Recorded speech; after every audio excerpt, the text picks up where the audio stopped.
True lovers, let's be honest. Finding your soulmate these days takes longer than waiting for a dial-up connection to download a movie on a potato. You've done the journaling, the vision boards, the candle magic, and even whispered, "I'm ready," into your smoothie under the full moon. And yet, still single, like your love life is on the layaway. Hi, I'm Haim with Be Love Media. And today we'll chat about the juncture between the wisdom of the Tao Te Ching, verse 43, and your love life. I'm passionate about using ancient spiritual wisdom to help us navigate the sometimes messy, always mystical path of love, especially that soulmate level, goosebump inducing, where have you been all my lifetimes kind of love, such that I was fortunate to attract with my beloved Rachel. And if you stick around till the end of this video, you'll be invited to recite together with me the ultimate affirmation to attract your ultimate soulmate. So go ahead, true lovers, click that button, subscribe, and turn on notifications. Don't make your soulmate do all the energetic work, okay? So let's anchor this journey with verse 43 of the Tao Te Ching, translated by Stephen Mitchell. Open quote. The softest thing in the universe overcomes the hardest thing in the universe. That which has no substance enters where there is no space. This shows the value of non-action. Teaching without words, performing without actions. That is the master's way. Close quote. So, how did I use this in my own journey? Well, true lovers, I found myself staring down the soul mirror of my third divorce. Yeah, third time was not a charm. But instead of rushing into the next romantic distraction mindlessly, I chose the uncomfortable, beautiful path of deep shadow work. For 18 months, I practiced becoming softer, not weaker, but spiritually softer. I stopped trying to force connection, stopped performing love like a role, and instead, I allowed myself to become love itself. This verse reminded me, non-action doesn't mean doing nothing. It means aligning with what's real and timeless within me. And that began to attract people, opportunities, and eventually love, without me having to chase or fix or prove. So I want to really quick, I don't want to ramble, share with you the seemingly miraculous way that Rachel and I came into each other's life. So here I was, early 2020, just petitioned for divorce in family court in San Diego, where I live, California. And obviously, to some extent, felt devastated, right? I mean, really? 3 marriages, 3 failed marriages, 3 divorces? What happened to that sweet old 20-year-old that I was that had so much promise for wonderful life ahead of me and so much hope and good intentions. And yet here I was, one failed marriage after another, now with a kid, with a young, tender kid with autism. And what became clear, that was my worst relationship yet, the one I just left in 2020. So not only here I am, third time divorce and no charm, but it was my worst relationship, which means that I've learned nothing, or certainly not enough, from my previous marriages, my previous relationships, so that the third one would be the best one. No, it was my worst. I found myself at one point realizing during that ex-relationship that I was married to a self-centered, selfish, self-interested, childish narcissist, covert narcissist. So what made me fall in love with someone like that? To put myself in this precarious situation of being mistreated, guilted and shamed on a daily basis. Yeah, we had some good moments throughout. Who doesn't in any relationship? But overall, it was my worst.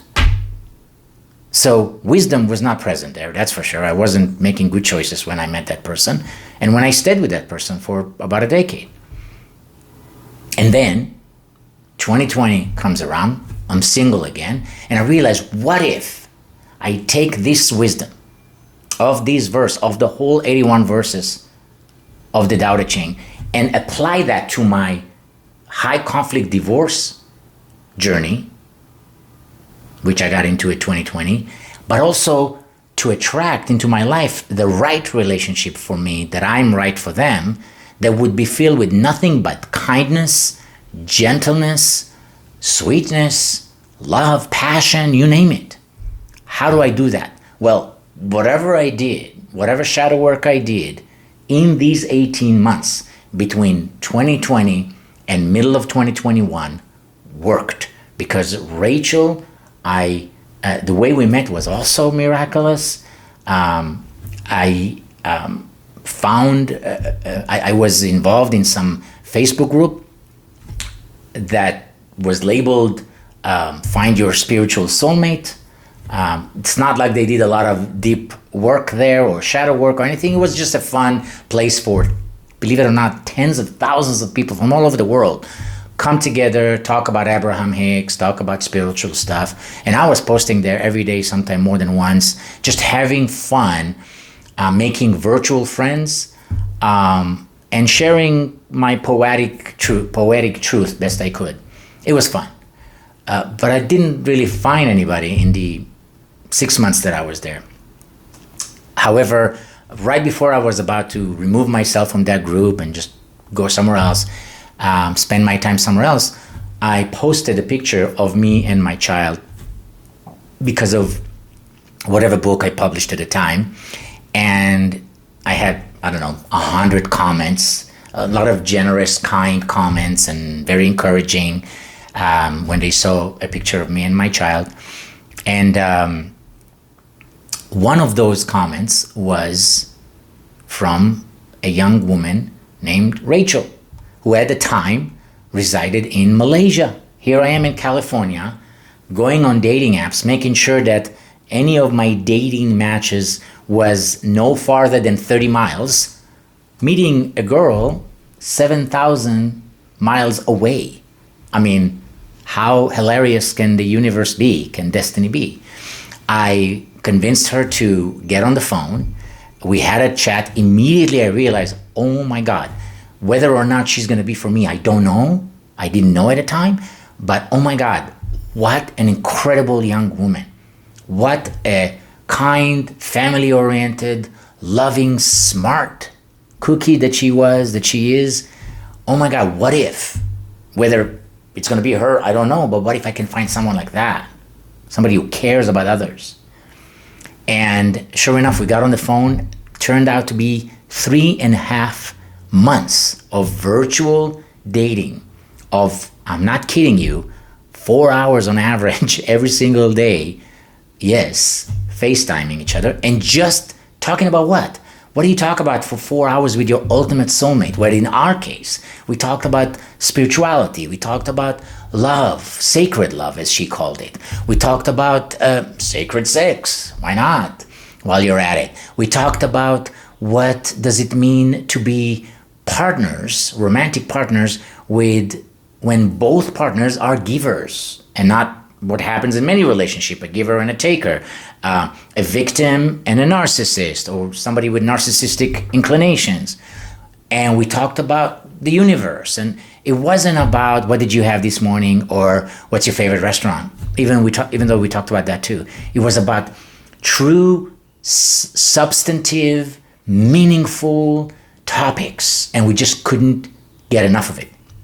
2 weeks into that 3.5 months, meaning we just met each other 2 weeks at that time, her father passed away. Turned out She left her life on the East Coast USA after 15 years of being in USA, moving to USA and having a whole life and getting her master's degree and getting her a citizenship situation or residency situation sorted out. She had a whole life here in the USA, yet her father was ill in his 80s. So she decided, the amazing daughter that she is, leave her life in the USA, risk her whole status here, and for 2 years, I kid you not, she nursed her father to health best she could. Indeed, he was expected to perish when she first came there, and yet whatever she did to care for him turned his health around as best as it was possible for an 80-year-old, and he made it 2 more beautiful years with family around him before he passed away, again 2 weeks after we met. I tried to comfort her best I could. I thought that was it. I thought after 2 weeks of trying to get her interested, but now she lost her father, she's probably just going to drop it, but no, the strong daughter that she was, the strong individual that she is, she allowed me to keep courting her until we realized we wanted to be together. She told me she's going to stay another 100 days at that point with her family to make sure everybody's okay after her father passed away, per their Chinese tradition. And of course I honored it. And sure enough, 3.5 months later, she landed in San Diego from Malaysia. We moved in together, I kid you not, that same day. The next day she met my beloved son, who almost immediately, took them some time to get adjusted, but almost immediately fell in love with her. And she became overnight a stepmom to a 3-year-old. And that was 3 years ago. I have been in love with that woman every single day ever since, and it's only growing stronger. Today I dropped her off at the airport for another business trip that she's taking for a few days. So I'm here with you keeping me company. But I can go on and on about it. I can ramble on and on because this story has been so magical, but it wouldn't be possible for that encounter to take place in such a beautiful and wholesome and aligned way without me understanding that I first have to become the amazing partner I want to attract. Period. Full stop. So, it's your turn, true lovers. Let's declare together these 10 affirmations to align with love and attract your ultimate soulmate. Say them out loud with me. I am love and I radiate it effortlessly. I trust divine timing in all things, including love. I release the need to chase and allow love to arrive. I am whole, healed, and ready to share my heart. I attract relationships that reflect my highest self. I honor softness as my superpower. I walk in alignment with truth and tenderness. I make space for love to flow in, not force in. I am the vibration of the love I deserve. I am love, and my soulmate is already on the way. True lovers, if that stirred your soul or made you giggle, cry, or say, dang, that's me, then go ahead and like, comment, share this with your fellow true lovers who are tired of dating apps and ready to align with real love. And of course, subscribe to Be Love Media for more soulful wisdom, belly laughs, and the occasional Tao-inspired love spell that actually works. Stay soft, stay true, and remember, even the softest energy can break open the hardest heart.